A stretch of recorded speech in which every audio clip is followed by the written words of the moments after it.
Hello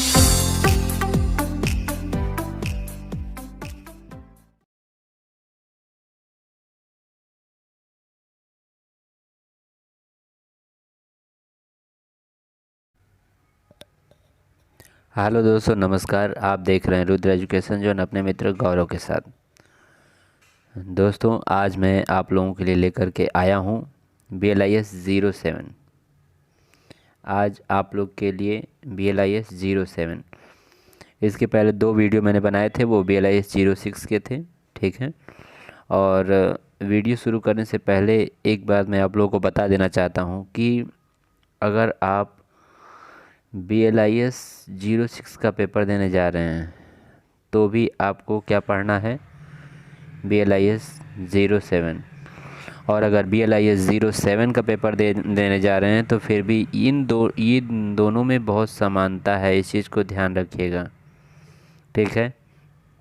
ये जो आपका पेपर है ये है संदर्भ एवं सूचना सेवाएं, और वो था आपका संदर्भ ग्रंथ और सूचना तंत्र जो BLIS 06 था। तो एक बात का ध्यान रखिएगा कि अगर आप BLIS 06 देने जा रहे हैं तो एक बार BLIS 07 भी पलट कर देख लीजिएगा, क्योंकि कभी कभी BLIS 06 में BLIS 07 के क्वेश्चन पूछ लिए जाते हैं। और अगर आप BLIS 7 देने जा रहे हैं तो BLIS 6 भी थोड़ा देख लीजिएगा पलट करके, क्योंकि ऐसा हुआ था जब हम लोगों ने पेपर दिया था हमारे बैच में 2018 या 19 वाले बैच में ऐसा हुआ था। पेपर आया था मेरे पास किसी बच्चे के माध्यम से, तो उसमें ऐसा ही हुआ था कि BLIS 06 में BLIS 07 के कुछ टॉपिक पूछ लिए गए थे। तो इस चीज़ को ध्यान रखिएगा, क्योंकि इन दोनों टॉपिक में बहुत ज़्यादा समानता है। इन दोनों सब्जेक्ट में जो BLIS 06 है और BLIS 07 है, इन दोनों में बहुत समानता है। तो ये बात का ध्यान रखिएगा। आइए चलते हैं, वीडियो की शुरुआत करते हैं।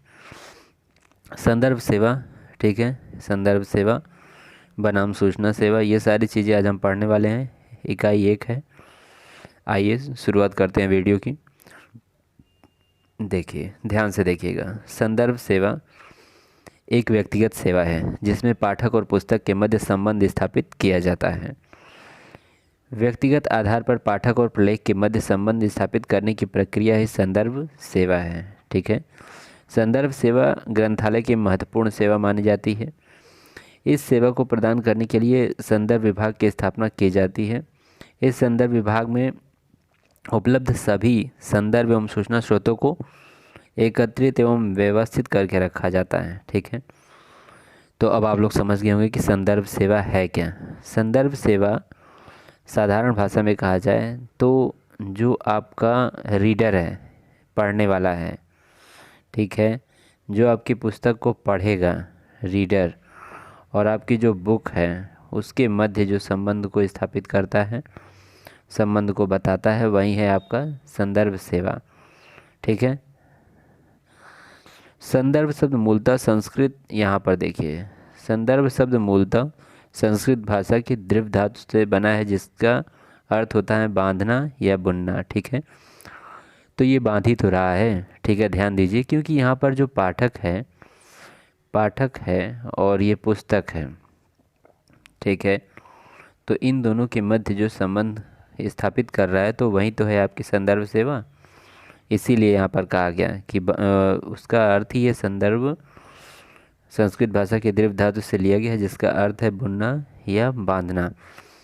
सम उपसर्ग को जोड़ने पर व्युत्पन्न हुआ है। इन दोनों शब्दों का योग से संदर्भ शब्द बनता है जिसका अर्थ है एक साथ मिलाना, संयोजित करना। ठीक है। इसमें 2 वस्तुओं या व्यक्तियों का मेल कराया जाता है, इसलिए संदर्भ सेवा में संदर्भ पुस्तकालय अध्यक्ष पाठ्य सामग्री एवं उपभोक्ता या उपयोक्ता के बीच सेतु बनाकर दोनों को जोड़ना या मिलवाया जाता है। ठीक है। पुस्तकालय में 3 अवयव महत्वपूर्ण हैं। ठीक है। 3 अवयव कौन कौन से? पाठक, पाठ्य सामग्री तथा पुस्तकालय कर्मचारी। ठीक है। कौन कौन सी चीज़ें महत्वपूर्ण हैं? तो पहला तो हो गया पाठक, ठीक है, और पाठ्य सामग्री जो वो पढ़ने के लिए आया है, और तीसरा हो गया पुस्तकालय का कर्मचारी। ठीक है। पाठक, ये तो आया है बाहर से। पाठ्य सामग्री आपके पुस्तकालय में है और पुस्तकालय का जो कर्मचारी है वो भी पुस्तकालय में है। इसको अपने पढ़ने के लिए क्या चाहिए? इसकी इच्छा अनुसार पाठ्य सामग्री चाहिए। इस इच्छा अनुसार पाठ्य सामग्री को देने में मदद कौन करेगा? पुस्तकालय का कर्मचारी, ठीक है। तो ये तीनों में सामंजस्य होना चाहिए, ठीक है। इन तीनों की सामंजस्यता से ही ज्ञान का उपयोग बढ़ता है। इसमें संदर्भ पुस्तकालय अध्यक्ष की भूमिका बीच में है, ठीक है। जो संदर्भ पुस्तकालय अध्यक्ष है वो बीच में है और ऊपर आपका पाठक हो गया और नीचे आपकी पाठ्य सामग्री हो गई, ठीक है। ये हो गया आपका रीडर जो बाहर से आया है, ये आपकी बुक्स हो गई और बीच में है आपका पुस्तकालय अध्यक्ष, ठीक है। तो ध्यान दीजिएगा, ठीक है। ये आप समझ ही गए होंगे। सूचना एवं संचार प्रौद्योगिकी के निरंतर बढ़ते प्रभाव ने पुस्तकालय की लगभग सभी सेवाओं की प्रक्रिया में आमूलचूल परिवर्तन ला दिया है। संदर्भ सेवा भी इससे अछूती नहीं है, ठीक है। ध्यान दीजिएगा, जैसे क्या परिवर्तन आया? जैसे डिजिटल संदर्भ सेवा, सहयोगात्मक डिजिटल संदर्भ सेवा, वर्चुअल संदर्भ सेवा, ये सब क्या है? ये वर्तमान समय के अनुसार कुछ बदलाव हुए हैं, ठीक है। वो यहाँ पर बताया जा रहा है। आगे चलते हैं। यहाँ पर देखिए सामान्य शब्दों में संदर्भ सेवा क्या है उसको यहाँ पर बताया गया है। ये ध्यान से पढ़ लीजिएगा, क्योंकि लास्ट में अगर किसी के कथन नहीं याद रहते हैं, किसी की परिभाषाएं नहीं याद रहती है, किसी लेखक के अनुसार नहीं याद रहता है, तो यही चीज़ें हमको क्या याद आती हैं, ठीक है। सामान्य शब्दों में संदर्भ सेवा की सर्वमान्य परिभाषा खोजना कठिन कार्य है। विभिन्न विद्वानों ने इसे अपने अपने तरीके से परिभाषित किया है। फिर भी सामान्य शब्दों में संदर्भ सेवा ऐसी सेवा है जिसे पुस्तकालय अध्यक्ष पाठकों को प्रदान करता है, ठीक है। बात समझ में आ गई? जो पुस्तकालय अध्यक्ष होता है वो क्या करता है? इस सेवा को प्रदान करता है, ठीक है। थोड़ा सा आवाज़ धीमी जा रही होगी, आज थोड़ा सा तबीयत नहीं ठीक है, सर्दी जुकाम की वजह से थोड़ा सा परेशान हूँ, तो आवाज़ थोड़ी धीमी ज़रूर वीडियो में जा रही होगी, लेकिन आप लोग थोड़ा सा मैनेज कर लीजिएगा। आइए आगे चलते हैं। संदर्भ सेवा के उद्देश्य।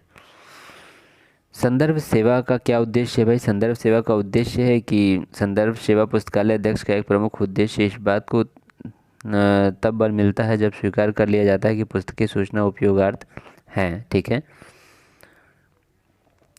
डॉक्टर रंगनाथन ने भी पुस्तकालय अध्यक्ष को पुस्तकों का पक्ष प्रचार एजेंट के रूप में कहा है, ठीक है। पाठकों की सूचना आवश्यकता की बढ़ती मांग को पूरा करना, सूचना एवं प्रौद्योगिकी के अनुप्रयोग में नई नई सेवाएं प्रदान करना, पाठकों को पुस्तकालय एवं सूचना विज्ञान में विकसित नए स्रोतों एवं तकनीकों से परिचित कराना, ये काम होता है संदर्भ सेवा। संदर्भ सेवा का ये यही उद्देश्य है, ठीक है।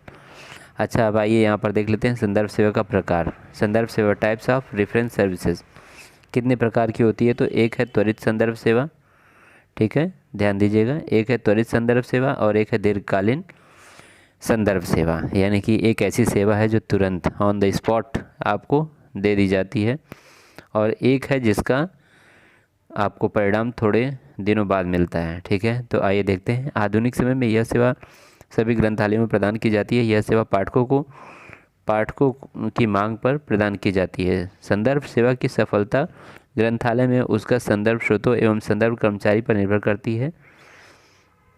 पुस्तकालय में पाठकों द्वारा पूछे गए प्रश्नों का तत्काल उत्तर जिन संदर्भ स्रोतों से प्रदान किया जाता है उन्हें त्वरित संदर्भ ग्रंथ कहते हैं, ठीक है। ध्यान दीजिएगा, पुस्तकालय में पाठकों द्वारा पूछे गए प्रश्नों का तत्काल उत्तर जिन संदर्भ स्रोतों से प्रदान किया जाता है उसे त्वरित, जैसे शब्दकोश, निर्देशिकाएं, गैजेटियर आदि। शब्दकोश है, आपने खोला, आपको कोई अर्थ देखना है, आपको समझ नहीं आ रहा है, सपोज कीजिए कि आप जो है कि उसको खोल रहे हैं और आपको देखना है, सिंपल सा शब्द लेते हैं क्लोज, ठीक है। क्लोज का अर्थ आपको नहीं पता है और आपने डिक्शनरी खोला और क्लोज का हिंदी अर्थ आपने देख लिया, बंद करना, ठीक है। तो ये क्या हो गया? त्वरित हो गया, ठीक है। स्टॉप का अर्थ देखा आपने, रुकना, ठीक है। तो ये क्या है? त्वरित, आपको तुरंत मिल गया ना उस संदर्भ ग्रंथ से, तुरंत आपने खोला और आपको मिल गया तो यही है त्वरित संदर्भ ग्रंथ सेवा। ठीक है, यानी कि तुरंत आपको मिला। ठीक है, उदाहरण के लिए दे ही दिया गया यहाँ पर। पाठकों द्वारा पूछे जाने वाले प्रश्नों का उत्तर कम से कम समय में या तत्काल प्रदान किया जाता है इस सेवा में। ठीक है, आगे चलते हैं। त्वरित संदर्भ सेवा है ये, यहाँ पर आप देख रहे हैं। डॉक्टर रंगनाथन के अनुसार त्वरित संदर्भ सेवा वह संदर्भ सेवा है जिसे कम से कम समय में संपन्न किया जा सकता है, यदि संभव हो तो क्षण मात्र में। त्वरित संदर्भ सेवा की संकल्पना समय अवधि पर आश्रित होती है, जो संभवतः कम से कम समय में पूर्ण हो जाती है। यह संदर्भ सेवा प्रदान करने में लगने वाले समय पर निर्भर करती है। ठीक है, ध्यान दीजिएगा, कम से कम समय में जो सेवा प्रदान की जाए वही है त्वरित संदर्भ सेवा। ठीक है, तो अब आपको यहाँ समझ आ गया होगा। आगे चलते हैं, देखते हैं। जैसे अब ये देखिए, यहाँ पर देखिए त्वरित संदर्भ सेवा क्या है, पूछ लिया गया भारत के प्रथम राष्ट्रपति तुरंत बताइए, अमेरिका के राष्ट्रपति का नाम बताइए। तो ये क्या है, त्वरित संदर्भ सेवा है। ठीक है, आप देखेंगे तुरंत पलटेंगे आपको पता चल जाएगा। त्वरित संदर्भ सेवा प्रदान करने की विधियाँ कौन कौन सी हैं, तो इसमें तैयारी है, सेवा है और आत्मसातकरण है। 3 प्रकार की विधियाँ हैं। ठीक है, अच्छा इसमें क्या बताया गया है भाई, तैयारी में क्या है, तैयारी से तात्पर्य संदर्भ पुस्तकालय अध्यक्ष की स्वयं की तैयारी से है। उसे नए नए संदर्भ स्रोतों से परिचित होना चाहिए। विशेषकर सूचना संचार प्रौद्योगिकी के बढ़ते अनुप्रयोग के कारण सूचना एवं संदर्भ स्रोतों के स्वरूप में भारी बदलाव आया है। आज स्रोत प्रिंट के साथ इलेक्ट्रॉनिक तथा ऑनलाइन भी उपलब्ध हैं। ठीक है, तो ये आपको जो पुस्तकालय अध्यक्ष हैं उनकी खुद की तैयारी होनी चाहिए। अच्छा भाई, सेवा क्या है, तो सेवा में बताया गया कि दूसरे स्तर पर पाठक को तैयारी के बाद सेवा प्रदान करना। सेवा प्रत्यक्ष, टेलीफोन, फैक्स, ऑनलाइन किसी भी तरह की दी जा सकती है सेवा। तो ये सारी चीज़ें ध्यान में रखनी चाहिए। अच्छा भाई, आत्मसातकरण क्या है, तो संदर्भ पुस्तकालय अध्यक्ष का कार्य मात्र सेवा प्रदान करने तक ही सीमित नहीं होता है, वरन उसे आत्मसातकरण भी करना है। यह आत्मसातकरण तन्मयता से आता है, अर्थात आत्मसातकरण द्वारा अनुभवों से सीखने में सहायता मिलती है। ठीक है, तो ये हो गया। अच्छा, अब हम लोग चलेंगे कहाँ, दीर्घकालीन संदर्भ सेवा पर। यह संदर्भ सेवा का एक प्रकार है जिसमें पाठक द्वारा पूछे गए जो प्रश्न हैं वो देने में ज़्यादा समय लगता है। ठीक है, और इस सेवा को प्रदान करने में आधे घंटे से लेकर के पूरा दिन या 1 सप्ताह का समय भी लग सकता है। ये दीर्घकालीन संदर्भ सेवा है, ध्यान रखिएगा। इन दोनों में कभी कभी अंतर भी पूछ लिया जाता है। ठीक है, इन दोनों में डिफरेंस क्या है ये पूछ लिया जाता है। तो ये जो मैं थ्योरेटिकल पार्ट करा रहा हूँ, अगर आप इसको अच्छे से किए रहेंगे तो आपको इसमें डिफरेंट बताने में कोई प्रॉब्लम नहीं होगी। ठीक है, तैयारी, सेवा, आत्मसातकरण, इसमें भी वही चीज़ें हैं। ठीक है, दीर्घकालीन संदर्भ सेवा प्रदान करने के लिए विशद तैयारी की बहुत ज़रूरत होती है। ज्ञान की दृष्टि से स्वयं विकास करना, पाठकों की अभिरुचि को समझने में पाठक का सर्वेक्षण, इलेक्ट्रॉनिक ऑनलाइन उपलब्ध संदर्भ सेवा सूचना स्रोतों आदि की तैयारी रखना। ठीक है, अच्छा आगे चलते हैं, हम लोग देख लेते हैं। देखिए, मैंने अभी बात किया था कि इसमें अंतर कभी कभी पूछ लिया जाता है, और ये आ गया आपके सामने, त्वरित संदर्भ सेवा, दीर्घकालीन संदर्भ सेवा। देखिए, इसमें सब मैंने बताया ना कि इसमें कम समय लगता है, इसमें अधिक समय लगता है। ठीक है, इसमें जो है त्वरित संदर्भ सेवा के लिए सूचना स्रोतों सम्मिलित संदर्भ जैसे कि शब्दकोश विश्व, अच्छा उदाहरण यहाँ दे दिया गया।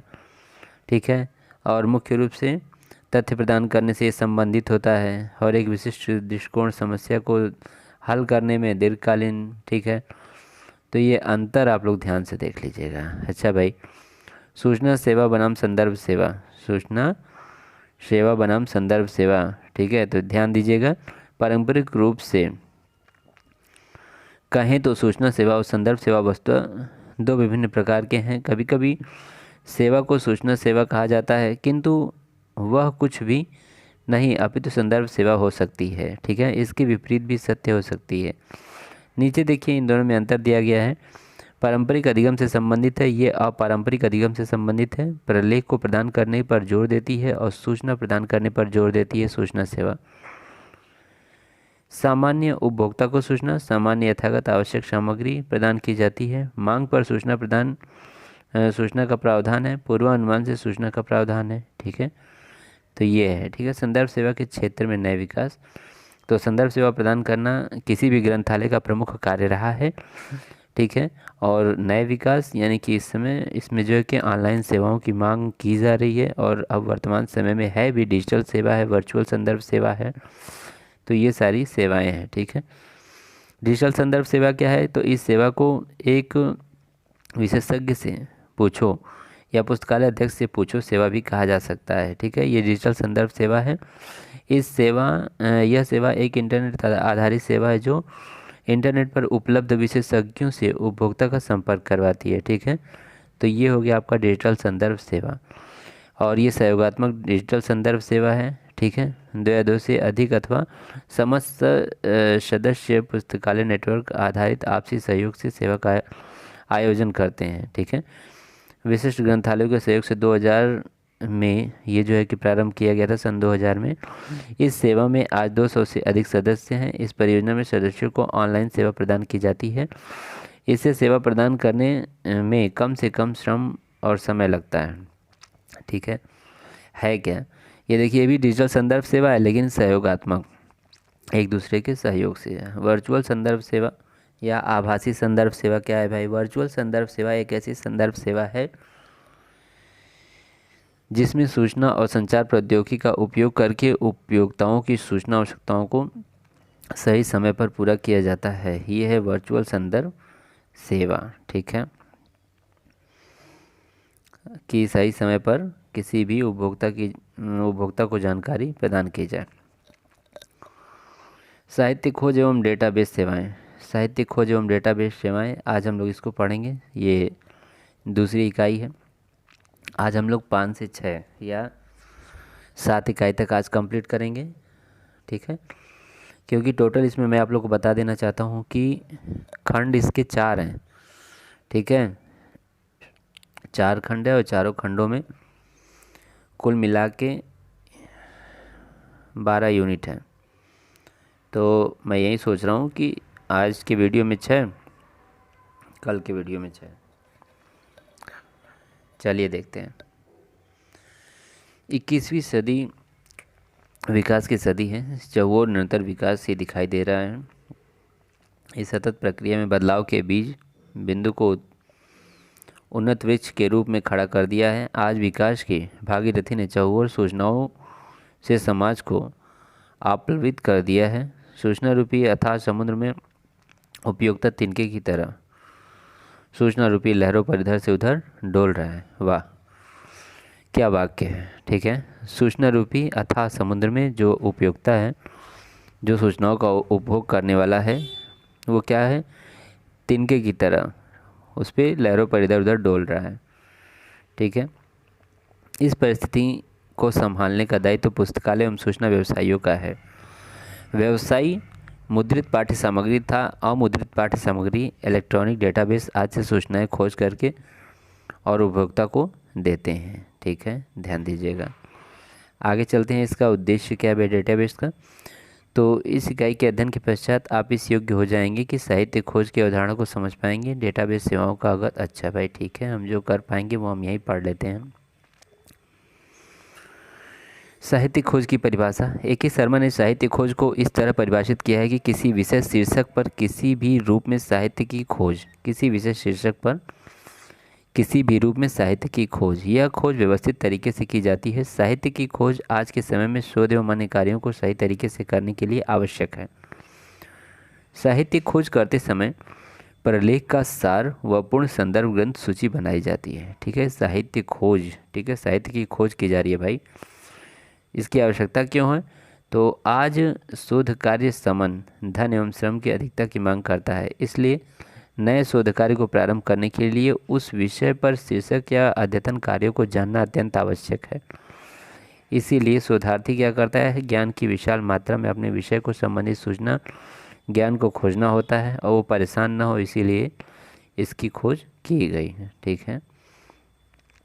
खोज विधि क्या क्या है? पारंपरिक, ठीक है, पारंपरिक विधि, इसे हस्तचालित खोज भी कहते हैं। इसमें मुद्रित प्राथमिक, द्वितीयक, तृतीयक स्रोतों से प्रलेखों की पहचान की जाती है।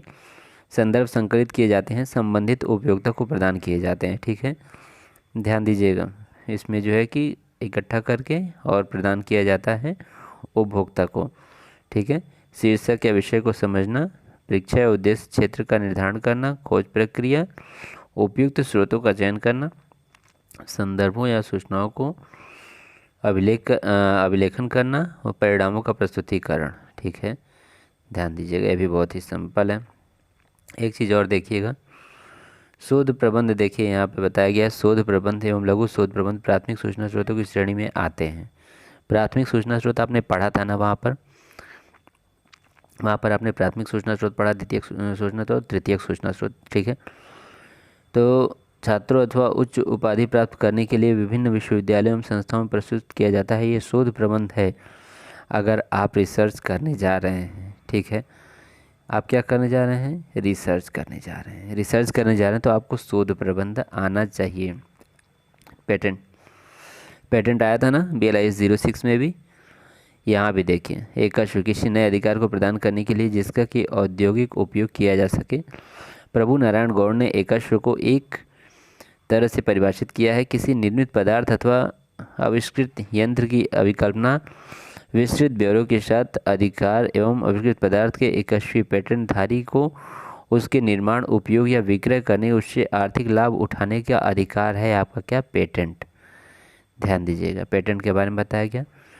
यहाँ पर फिर एक बार मानक आपको देखने को मिल रहा है। वस्तुतः मानक उत्पाद, पदार्थ, आकार, प्रक्रिया, गुण, निर्धारण, निष्पादन, शब्दावली आदि से संबंधित नियम है। ये प्राथमिक सूचना के महत्वपूर्ण स्रोत हैं। यह सूचना स्रोत उत्पादन संगठनों, उपभोक्ता दोनों के लिए लाभदायी है। ठीक है, ध्यान दीजिएगा, मानक उसमें भी मिला था, मानक यहाँ भी मिल रहा है। डेटाबेस सेवाएं क्या होती हैं? तो डेटाबेस सेवाएं जो हैं ये कंप्यूटर की बड़ी नियमित अद्यतन फाइलें हैं जो अंकीय सूचना, संदर्भ सार, ठीक है, निर्देशिका, प्रविष्टि, प्रतिनिधि, ये सारी चीज़ें जो है कि डेटाबेस सेवाएं आपको प्रदान करती हैं। अच्छा, और आगे चलते हैं। डेटाबेस मध्यस्थ क्या है भाई? तो डेटाबेस मध्यस्थ या डेटाबेस मध्यस्थ वह व्यक्ति होता है जो डेटाबेस और सूचना उपयोक्ताओं के बीच की कड़ी के लिए काम करता है। ठीक है, इसका मुख्य कार्य उपभोक्ता की मांग के अनुसार डेटाबेस से सूचना को खोजना है और उसे प्रदान करना है। डेटाबेस से सूचना को सर्च करके, और ये बीच का है, और इसको पहुंचाना है उपभोक्ता तक। ठीक है, आप समझ गए होंगे। आज प्रौद्योगिकी को अपनाने के परिणाम स्वरूप डेटाबेस अधिकाधिक है। संयुक्त राज्य अमेरिका की नेशनल लाइब्रेरी ऑफ मेडिसिन के द्वारा 1960 में मेडलार्स का अभिकल्प प्रारंभ किया गया। 1964 में यह विकसित हुआ और ऑनलाइन खोज की दृष्टि से मेडलाइन सेवा का प्रारंभ किया गया। ठीक है, तो ध्यान दीजिएगा। अच्छा, ये तो उसी के विकास के बारे में बताया गया है। ठीक है, पाठ्य अंकीय डेटाबेस और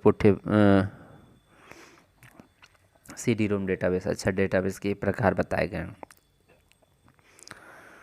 ग्रंथपरक डेटाबेस। ठीक है, यहाँ पे सारे ये डेटाबेस बताए गए हैं। माफ़ कीजिएगा। CD-ROM database. देखिए, ये सब डेटाबेस के प्रकार हैं। अगर आप लोग थोड़ा सा भी कंप्यूटर के क्षेत्र से हैं तो आप लोग बहुत ही आसानी से इसको कंप्लीट कर सकते हैं। ठीक है, डेटाबेस खोज के चरण कौन कौन से हैं? तो खोज पूर्व साक्षात्कार, ठीक है, खोज की तैयारी, खोज रणनीति, खोज कार्य का प्रारंभ और विश्लेषण करना, ये है खोज पूर्ण साक्षात्कार। अच्छा, इसके बारे में बताया गया है। ये चरण है डेटाबेस के। ठीक है, ध्यान दीजिएगा। अच्छा, सार आ गया भाई, डेफिनेशन ऑफ एब्स्ट्रैक्ट। 1959 में पेरिस के संपन्न इंटरनेशनल कॉन्फ्रेंस ऑफ साइंस एब्स्ट्रैक्टिंग के अनुसार सार एक प्रकाशन या लेख का सारांश होता है जिसके साथ पर्याप्त ग्रंथपरक विवरण मूल प्रकाशन अथवा लेख को खोजने के लिए दिया हुआ होता है। ठीक है, सार प्रकाशन अथवा लेख का सारांश होता है जिसमें समस्त ग्रंथपरक विवरण मूल प्रकाशन को खोजने के लिए दिया जाता है। ठीक है, तो ये सार की यहाँ पर परिभाषा दी गई है कि सार है क्या, सार की आवश्यकता। तो भाषाई बाधाएं, जो लैंग्वेज संबंधी बैरियर आ रहे हैं उसको दूर करने के लिए सार जरूरी है। तो पाठक, शोधकर्ता तथा वैज्ञानिक सीमित भाषाओं में परिचित होते हैं। विश्व में लगभग 50 भाषाओं में वैज्ञानिक साहित्य प्रकाशित होता है, और जबकि पाठक, शोधकर्ता एवं वैज्ञानिक एकमात्र एक या दो भाषाओं के ही जानकार होते हैं। ठीक है, तो इनके लिए इनकी सहूलियत के लिए ये सारकरण बहुत ही ज़रूरी है। ठीक है, यहाँ पर देखिए, शोध में दोहराव से बचाव के लिए, ठीक है, आकार नियंत्रण के लिए, अनुक्रमणीकरण और ग्रंथ सूचीकरण के लिए सहायक होता है। ये सार के प्रकार तो संकेत सूचक सार होता है और सूचनात्मक सार, दो होते हैं। एक इंडिकेटिव एब्स्ट्रैक्ट होता है और इन्फॉर्मेटिव। अच्छा, इंडिकेटिव क्या है भाई?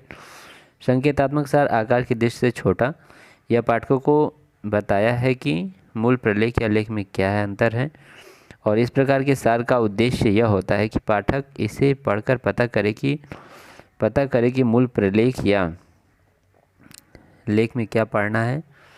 ठीक है, और यहाँ पर है सूचनात्मक सार। सूचनात्मक सार में यह प्रयास किया जाता है कि कम से कम शब्दों में सभी आवश्यक एवं महत्वपूर्ण बातों को दिया जा सके। इस प्रकार के सार में प्रलेख या लेख में निहित महत्वपूर्ण सूचनाओं एवं निष्कर्षों को शामिल किया जाता है।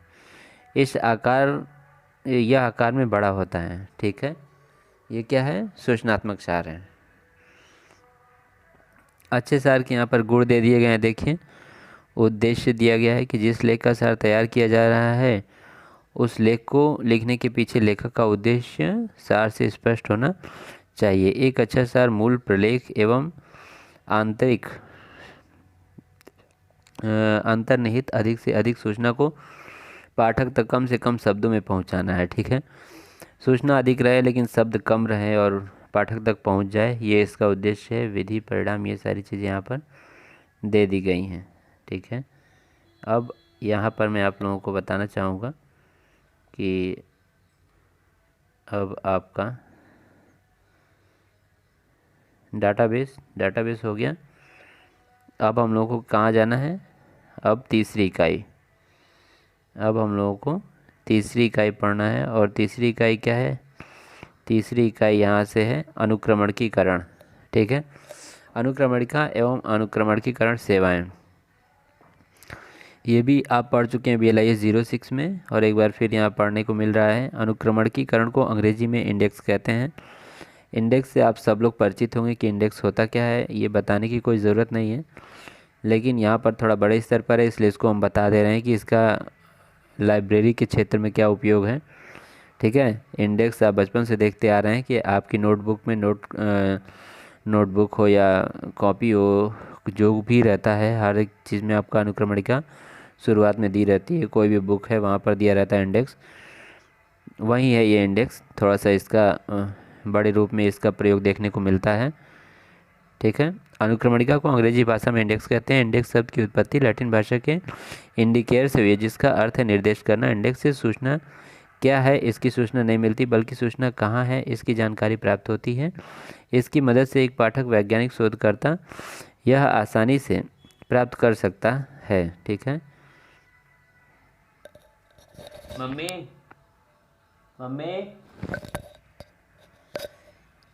इस सूची में प्रलेख के विषय वस्तु का विस्थापन, वर्गीकृत एवं वर्णन क्रम हो सकता है। ठीक है, ध्यान दीजिएगा, इसमें प्रत्येक प्रविष्टि के सामने उसका प्राप्ति स्थल अर्थात खंड संख्या, पृष्ठ संख्या आदि अंकित रहती है। यह एक खोज उपकरण है जिसकी मदद से सूचना को आसानी से खोजा जा सकता है। ठीक है, अनुक्रमणिका का मतलब आप लोग समझ गए होंगे कि किसी भी चीज़ को ढूंढने के लिए, ठीक है, किसी भी चीज़ को ढूंढने के लिए क्या हो रहा है, यहाँ पर शुरुआत में ही आपको इंडेक्स बना करके दे दिया गया। ठीक है, वहाँ से आपको क्या करना है, देख लेना है। वस्तुतः अनुक्रमणिका किसी नियत उद्देश्य तक पहुँचने का एक उपकरण है। जो आपका उद्देश्य है, जो आप ढूंढना चाहते हैं, वहाँ तक आप इसके माध्यम से पहुँच सकते हैं। ठीक है, नगर निगम की गाड़ी भी आ गई, देखिए आपका वीडियो बनाते समय ही चलिए। ठीक है, कोई बात नहीं, ध्यान दीजिए। वस्तुतः अनुक्रमणिका किसी नियत उद्देश्य तक पहुंचना एक उपकरण, स्रोत अथवा साधन है, अर्थात यह स्वयं सूचना प्रदान नहीं करती है। ठीक है, ये केवल आपके उद्देश्य को पूरा करती है। ये वहाँ किसी प्रकार का आपका उद्देश्य जो है उसको ये वहाँ उद्देश्य तक पहुँचने का केवल काम करेगी। ठीक है, ये केवल इंगित करती है। अनुक्रमणिका क्या करती है? इंगित करती है। ठीक है, अनुक्रमणिका की आवश्यकता क्या है भाई? तो प्रकाशित प्राथमिक साहित्य की विशाल मात्रा, भाषाई कठिनाई, साहित्य के असीमित वृद्धि एवं ग्रंथपरक नियंत्रण को भाषाई कठिनाई ने और जटिल बना दिया है। ठीक है, जो बिखराव की समस्या है, प्रकाशित साहित्य की समस्या है, प्रकाशित साहित्य की विविधता है। तो ठीक है, यहाँ पर देखिए, आज प्राथमिक प्रकाशित साहित्य विविध रूपों में, जैसे पत्रिकाएं हो गया, शोध प्रतिवेदन हो गया, सम्मेलन आलेख हो गया, मोनोग्राफ हो गया, लघु शोध प्रबंध हो गया, स्टैंडर्ड और पेटेंट, ये सारी चीज़ें हो गई। ठीक है, तो इसमें आपका जो अनुक्रमणिका है वो बहुत ही सहायता प्रदान करता है। अनुक्रमणीकरण सेवा के प्रकार, व्यापक सेवाएं, तो ये रूस, फ्रांस, जापान, चीन आदि राष्ट्रों में केंद्रीकृत एजेंसियों ने विज्ञान और प्रौद्योगिकी के पूरे विषय क्षेत्र के सभी प्रकार के साहित्य को सम्मिलित करने के लिए व्यापक अनुक्रमणीकरण की सेवाओं का प्रयास किया है। ठीक है, विस्तृत स्तर पर, वही मैंने कहा ना, मेडलाइन। ठीक है, ये क्या है? मेडलाइन जो है कि एक ऑनलाइन सेवा है। यह क्या करती है भाई? विश्व की प्रमुख, सफल एवं सर्वाधिक उपयोग किया जाने वाला डेटाबेस है। ये pharmacology, medicine, medical engineering, pathology, electricity आदि क्षेत्रों की सूचना सम्मिलित करती है। यानी कि मेडिकल से संबंधित सूचनाओं को एक जगह क्या करती है? ये एकत्रित करती है और ऑनलाइन सेवा प्रदान करती है। इसी तरह इंजीनियरिंग इंडेक्स है, ये क्या करेगा भाई? इंजीनियरिंग से संबंधित चीज़ों को इकट्ठा करेगा। ठीक है, और इंडेक्स ये मेडिकस है। ठीक है, तो मेडिकस का जो नेशनल लाइब्रेरी ऑफ मेडिसिन है, अमेरिका द्वारा 1879 में किया जा रहा है। 1879 से इसका प्रसारण किया जा रहा है। ठीक है, तो ये हो गया आपका। ठीक है, मेडिकल से संबंधित चीज़ें। अच्छा भाई, यहाँ पर है जियोलॉजिकल, तो इसमें क्या होगा आपका? जियोलॉजी से संबंधित चीज़ें जो रहेंगी आपको ऑनलाइन संस्करण में प्राप्त हो जाएंगी। ठीक है, सोशल साइंस। ठीक है, सोशल साइंस आपका है, तो ये भी पत्रिकाओं के माध्यम से, लेखों के माध्यम से महत्वपूर्ण लेखों आदि को सम्मिलित किया जाता है इसमें। ठीक है, तो ये आप समझ गए होंगे। और वर्ड ट्रांसलेशन इंडेक्स क्या है भाई? वर्ड ट्रांसलेशन इंडेक्स क्या है भाई? इसके बारे में देख लीजिए। तो सभी क्षेत्रों की अनुक्रमणिका है जो 1987 से दिसंबर 1997 तक प्रकाशित हुई। इसमें पश्चिमी यूरोपियन भाषाओं से लेकर के सभी भाषाओं में अनुवाद, ये क्या है? सभी भाषाओं में इसका अनुवाद दिया गया है। ठीक है, इसीलिए इसको कहा गया वर्ड ट्रांसलेशन। अच्छा, प्रलेखन क्या है भाई? प्रलेखन के बारे में आइए पढ़ लेते हैं। प्रलेखन यहाँ है। प्रलेखन अध्ययन से पूर्व यह जान लेना अत्यंत आवश्यक है कि प्रलेख क्या है। प्रलेख का शब्दकोशीय अर्थ होता है लिखा हुआ, किंतु वास्तविक अर्थ में प्रलेख ज्ञान या सूचना के स्रोत होते हैं जो आसानी से एक स्थान से दूसरे स्थान तक ले जाए जा सकते हैं। ज्ञान को किसी भी रूप में अभिलिखित किया जा सकता है, जैसे पत्रिकाएं, पांडुलिपियाँ, माइक्रोफिल्म्स, माइक्रो रिकॉर्ड्स आदि। ठीक है, ये हो गए आपके प्रलेख। इनको एक स्थान से दूसरे स्थान पर ले जाया जा सकता है। परंपरागत और अपरंपरागत। ठीक है, परंपरागत के अंतर्गत ग्रंथ पत्रिकाएं आ जाएगी और अपरंपरागत के अंतर्गत माइक्रोफिल्म्स, दृश्य सामग्री आदि। और नव परंपरागत टैबलेट्स, डेटा, मानक आदि इसके अंतर्गत आ गया। ठीक है, इसमें प्राकृतिक विज्ञान के क्षेत्र के गुणों, प्रॉपर्टीज़ के डाटा तथा अनुप्रयोग में प्रयुक्त विभिन्न क्लिनिकल डाटा, ये सब हो गया, अनुप्रलेख हो गया।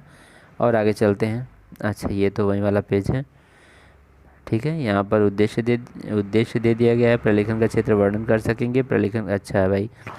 इसका उद्भव, प्रलेखन का विकास, उद्भव को एक निश्चित तिथि देना संभव नहीं है। फिर भी कहा जा सकता है कि 19वीं शताब्दी में प्राकृतिक विज्ञान के क्षेत्र में कुछ अनुसंधानकर्ताओं ने हाथों हुई 19वीं शताब्दी में हुई होगी इसकी खोज। ठीक है, इसका कोई एक निश्चित डेट नहीं दिया गया है। अच्छा भाई, कोई बात नहीं है।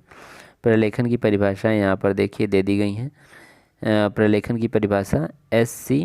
ब्रैडफोर्ड के अनुसार एस.सी. ब्रैडफोर्ड प्रलेख वह प्रक्रिया है जिसमें नवीन ज्ञान अभिलेखों को एकत्र एवं वर्गीकृत किया जाता है, तत्पश्चात आवश्यकता पड़ने पर अनुसंधानकर्ता या प्रश्नकर्ता तक पहुंचाया जाता है।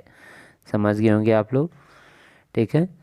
प्रलेखन सेवा डॉक्टर रंगनाथन ने प्रलेखन सेवा को एक प्रकार का अति गहन संदर्भ सेवा कहा है, ठीक है, जिसमें अधिक महत्व विशेषज्ञ पाठक या सूक्ष्म विचारों को दिया जाता है, ठीक है, शीघ्रता से अवगत कराना सूचनाओं को, ठीक है। यही है आपकी प्रलेखन सेवा। सारकरण सेवा क्या है?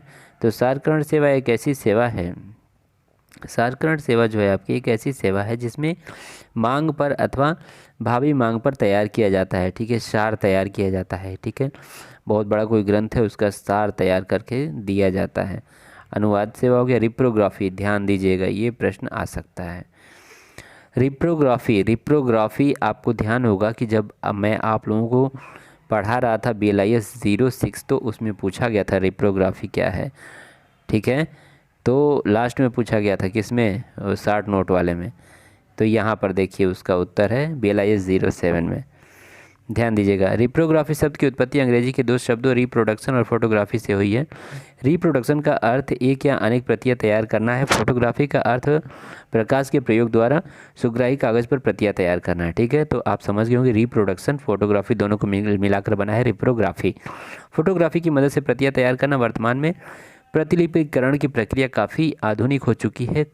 आज कई तकनीकों से एक मूल प्रलेख की कई प्रतियां तैयार की जा रही हैं, ठीक है। आप इसको समझ सकते हैं, फोटोकॉपी कराने जाते हैं ना, जीरोक्स, वही है ये रिप्रोग्राफी। अनुवाद सेवा यहाँ पर देखिए, सूचना प्रसार में कभी कभी समय, दूरी, भाषा रुकावटें उत्पन्न होती हैं, लेकिन आज विज्ञान का युग है और पहले दो घटक ये सारी हैं, मतलब कि इसमें अनुवाद करने में कोई आपको समस्या नहीं होने वाली है। छठवां आगे हम लोग current awareness services and selective dimension of information, चयनित सूचना प्रसार सेवा और सामयिक जागरूकता सेवा के बारे में आज हम लोग देखेंगे। तो सामयिक जागरूकता सेवा क्या है भाई? ये देखिए, आधुनिक पुस्तकालय और सूचना केंद्र, निरंतर शोध एवं विकास केंद्र, औद्योगिक उत्पादनों, विपणन, सरकारी योजनाओं, प्रबंधकों आज की सूचना आवश्यकताओं को पूरा करने के लिए विभिन्न प्रकार की सूचना सेवाओं का प्रस्तुत करते हैं। इन सेवाओं के उद्देश्य विविधतापूर्ण होते हैं, ठीक है, ध्यान दीजिएगा। यहाँ पर आपको ध्यान देने की ज़रूरत है। प्रकाशनों का अभूतपूर्व वृद्धि, ठीक है। उद्देश्य यहाँ पर दे दिया गया, ये मतलब कि यह आपका सामयिक जागरूकता सेवा क्या है? तो यहाँ सामयिक जागरूकता सेवा से आशय व्यक्तिक उपयुक्त विभिन्न अभिरुचि क्षेत्र से नवीन विकासों से परिचित होना है। इसमें उपभोक्ता सैद्धांतिक विचारों, समाधान की जाने वाली नई समस्याओं, नई विधियों, नई तकनीकों आदि को सीखता है। स्ट्रॉस के अनुसार देखिए, स्ट्रॉस के अनुसार परिभाषा है कि ऐसी प्रणाली की स्थापना करना जो प्रकाशनों के प्राप्त होते ही समीक्षा करके शोध संस्था कार्यक्रमों से संबंधित सूचना का चयन करने तथा वैज्ञानिकों को उनके कार्य से संबंधित सूचना की ओर आकर्षित करने हेतु आलेख का अभिलेखन करे, ठीक है। वो है आपका सामयिक जागरूकता सेवा, ठीक है। सामयिक जागरूकता सेवा की आवश्यकता क्यों पड़ी? तो उपयोक्ताओं की सूचना आवश्यकताओं को पूरा करने के लिए। सामयिक जागरूकता सेवा प्रदान करने की विधियाँ हैं, पारंपरिक विधि है और नई तकनीकी। पारंपरिक विधि में क्या है भाई? मुद्रित पत्रिकाओं का क्रमानुसार विवरण तैयार करना, पत्रिकाओं की विषय वस्तु छाया प्रतियाँ। अच्छा, ये समाचार कतरन से, ये क्या है? ये जो पत्र पत्रिकाएँ हैं उसके माध्यम से सेवा प्रदान करने की बात हो रही है। अच्छा, और हम लोग उसकी बात कर लेते हैं। नई तकनीकें क्या है? तो डेटाबेस को वरीयता देना, ईमेल के माध्यम से, ऑनलाइन माध्यम से, ठीक है, ऑनलाइन माध्यम से कोई भी चीज़ों को पहुंचाना, ठीक है। तो आज हम लोग 6 जो है कि यूनिट हम लोगों ने पढ़ी और लास्ट में मैंने कहा था कि मैं आप लोगों को दिखाऊंगा पेपर, तो बिल्कुल आ जाइए। सत्रांत परीक्षा जून 2022, ग्रंथालय एवं सूचना विज्ञान में स्नातक, ये है आपका पेपर BLIS 07 का। और आज हम लोग इस पेपर को देखेंगे कि किस टाइप के प्रश्न इसमें पूछे गए हैं। तो ध्यान दीजिएगा आप लोग। पहला प्रश्न है, संदर्भ सेवा को परिभाषित कीजिए। संदर्भ सेवा को परिभाषित कीजिए, उसके उद्देश्यों एवं कार्यों की चर्चा कीजिए। तो अभी आपको मैंने पढ़ाया संदर्भ सेवा। अनुक्रमणीकरण, ये भी मैंने पढ़ा है। किसी अनुक्रमणीकरण की सेवा का विस्तार से चर्चा कीजिए। तो ध्यान दीजिएगा, ये आपको मैंने अभी बताया, दोनों प्रश्न मैंने बताया, दोनों आ गए ना पहले चैप्टर से। प्रलेखन क्या है मैंने अभी बताया, ठीक है। तो ये सारी चीज़ें बहुत इंपॉर्टेंट हैं। ये देखिए प्रलेखन क्या है, परिभाषित कीजिए। और इसी के ठीक बाद रिप्रोग्राफी से आपका क्या आशय है, रिप्रोग्राफी की विविध विधियों, रिप्रोग्राफी मैंने अभी बताया, ठीक है। तो ये सारी चीज़ें ध्यान दीजिएगा। उपयोगिता शिक्षा क्या है, पुस्तकालय में प्रयुक्त होने वाली उपयोगिता शिक्षा। अच्छा, उपयोगिता शिक्षा अभी है आगे, वो भी मैं बता दूंगा। संदर्भ पुस्तकालय अध्यक्ष के कार्यों और गुणों को बताइए। तो संदर्भ पुस्तकालय अध्यक्ष का भी गुण आप देख रहे थे ना, बहुत काम करता है, ठीक है। पाठक और पाठ्य सामग्री के बीच संबंध स्थापित करना इसी का काम है, ठीक है। तो इसके कार्यों को आप लोग लिखेंगे, ठीक है। और आगे चलते हैं। आगे प्रश्न एक ठो और है, किसी भारतीय अनुवाद सेवा के उदाहरण सहित अनुवाद सेवा का वर्णन कीजिए। प्रलेख आपूर्ति सेवा, सूचना और ज्ञान में अंतर, और साहित्य खोज। ये 3 ठो है आपका 4, 8 है, 9 है, 10 है, 11। अच्छा, ये मतलब कि आप लोगों को शॉर्ट नोट लिखना है, वो है ये प्रश्न आपका लास्ट वाला, साहित्य खोज और सामयिक जागरूकता सेवा। ये सारी चीज़ें मैं आपको अभी बताया हूँ, ठीक है। तो इसको लिखने में आप लोगों को कोई समस्या नहीं होनी चाहिए, ठीक है। तो आज आपको मैंने 6 यूनिट बता दिया। अच्छा यूनिट बचा है, उसको नेक्स्ट वीडियो में मैं कवर करूँगा, ठीक है। 6 यूनिट आपकी नेक्स्ट वीडियो में आएगी और पेपर रहेगा। लास्ट में एक बार मैं फिर आपको पेपर दिखाऊंगा और बताऊंगा कि किस टाइप के प्रश्न आ रहे हैं, ठीक है। तो बच्चों, आप लोग अपनी तैयारी बिल्कुल शुरू कर दीजिए। 19 तारीख से पेपर शुरू है। मैं लगातार BLIS 06, 07, 08 सारे मैं करा दे रहा हूँ, ठीक है। तो आज के वीडियो में बस इतना ही। धन्यवाद।